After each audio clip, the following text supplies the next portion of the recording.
Peuple gabonais, sur la question des sacrifices rituels qui gangrènent notre pays depuis le début des années 1970, les chrétiens sont en train de vous distraire. Ils sont en train de détourner le débat parce qu'ils ont peur de citer les principaux commanditaires de ces sacrifices rituels-là, par peur de représailles. Parce que beaucoup ont des enfants, beaucoup ont des femmes, beaucoup. Donc ils se disent, si je cite, je parle exactement du problème, on va tuer mon enfant, on va tuer mon père, on va tuer... Donc ils détournent le débat pour accuser les traditions. Alors qu'on a toute une thèse qui est disponible, un livre qui est vendu, où on vous montre les principaux commanditaires des crimes, des sacrifices rituels dans notre pays.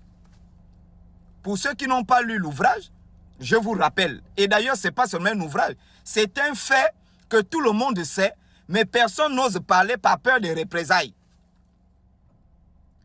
Les principaux commanditaires des sacrifices rituels au Gabon sont, depuis le début des années 1970, sont 2 points. Les gens qui travaillent dans le pouvoir exécutif. Depuis le début des années 1970, au temps d'Omar Bongo, au temps d'Ali Bongo, on avait Omar Bongo lui-même, le président, champion du monde, les vice-présidents, champions du monde, premier ministre, champion du monde, vice-premier ministre, champion du monde, membres du gouvernement, ministres, tout ça chargé du protocole. Voilà les gens qui commettaient les crimes rituels au temps de Bongo et au temps d'Ali Bongo. On quitte le pouvoir exécutif, on arrive au législatif. Les principaux commanditaires sont 2 points.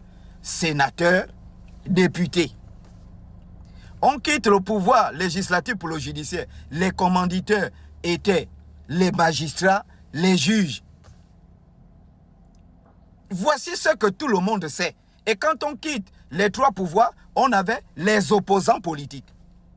Et tout ce groupe-là, à l'intérieur, il y avait des chrétiens catholiques, des chrétiens protestants, des chrétiens éveillés, les musulmans, les rosicruciens, les francs-maçons, les fétichistes. Voilà ce que les chrétiens, la Ligue anti-Ganga, ou je ne sais pas, ils ont peur de venir dire. Ils sont obligés de prendre Dokira comme prétexte pour dire, vous voyez, non? Voici, non? Vous voyez, parce qu'ils ont honte. Voici la triste vérité. Et il y a toute une thèse de doctorat, un livre qui a été écrit sur la question que tout le monde a acheté à l'UOB. Moi, j'ai cette thèse ici.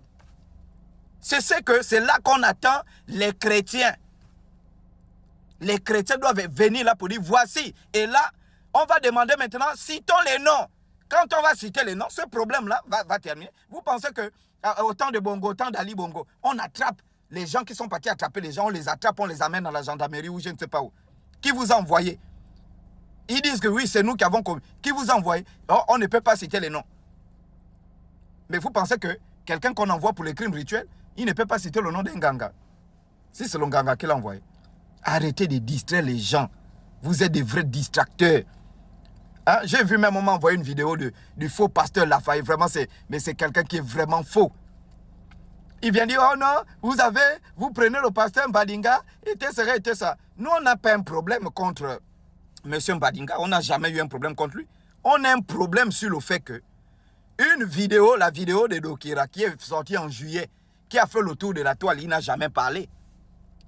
Mais c'est quand il y a le prétexte du petit là, c'est là qu'il fait des sorties, alors que lui-même, il avait soutenu. Nous tous, on a vu, j'étais chrétien. À l'époque, j'étais remonté, j'ai dit, mais ce pasteur-là, comment il peut faire des choses comme ça? Il a soutenu quelqu'un qui tuait les gens. Arrêtez de distraire les gens là. Ce sont des vrais distracteurs, les chrétiens. Vous êtes des distracteurs.